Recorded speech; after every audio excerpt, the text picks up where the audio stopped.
Another situation which was an amazing teacher for me has to do with bullying. And this is a big topic in the schools today, and one that I am really concerned about, because we've seen so many situations of victims of bullies, and we've seen so many students who are pushed into this situation in which they are the bullies. And I say it that way because a lot of times I think we forget that people who are bullies are often people who have been harmed.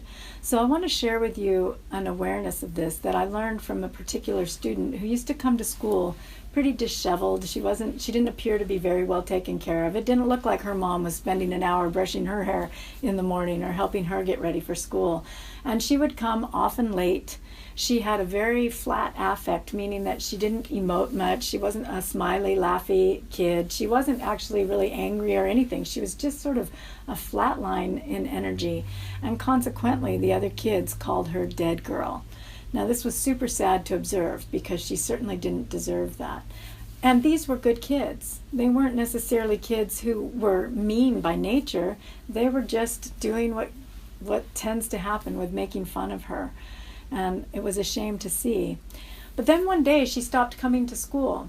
And the vice principal and I got our heads together and said, we got to do something. This kid hasn't been to school for several weeks. Nobody's answering the phone. We need to go see what's going on. And so we set out to go do a home visit. And we went with the mindset of we need to go, again, catch a delinquent child.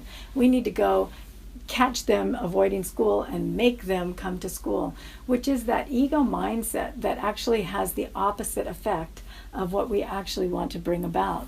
So we set out and we went to this home, and when we got there, it was pretty amazing to see because it looked like a drug house.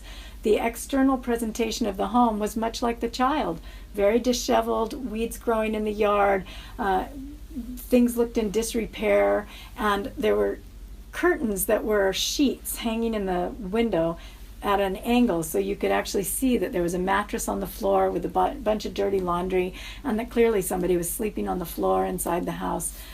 And all of a sudden it painted a different picture of what this child was dealing with. She was dealing with a situation where she was lucky to be cared for, whether she was lucky to be fed.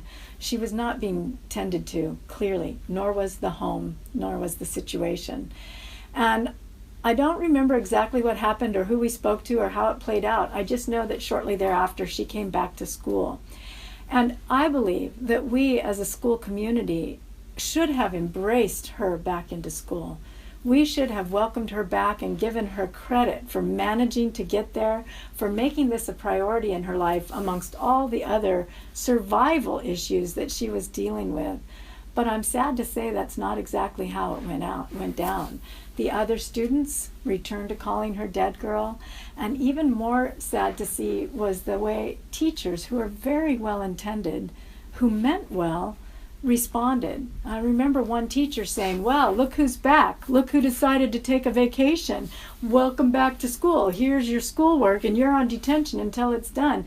And all of a sudden, I realized that the student was getting penalized. No matter what I said or what I did, the student ended up getting penalized for coming back to school. And we hadn't created an environment that was safe for her to return to. Now she's between a rock and a hard spot. Home is not safe. School is not safe. And had she been a student with a propensity toward violence, you can imagine how there's a breaking point at which she may come back and do a violent act against the school, against the students, against the teachers who hurt her so deeply. My guess with her is that she turned it inward and did something to harm herself instead. But I think it's important for us to take a look at what situations are creating bullies, what situations create these people who have these violent outbursts, and that we all take responsibility, whether it's in the workplace, because the same dynamics happen at work, or whether it's in the schools, or whether it's in our household, where we start taking responsibility for being mindful of the assault on somebody else's heart. And how can we be more aware and be more careful with each other's souls so that we bring about a different result?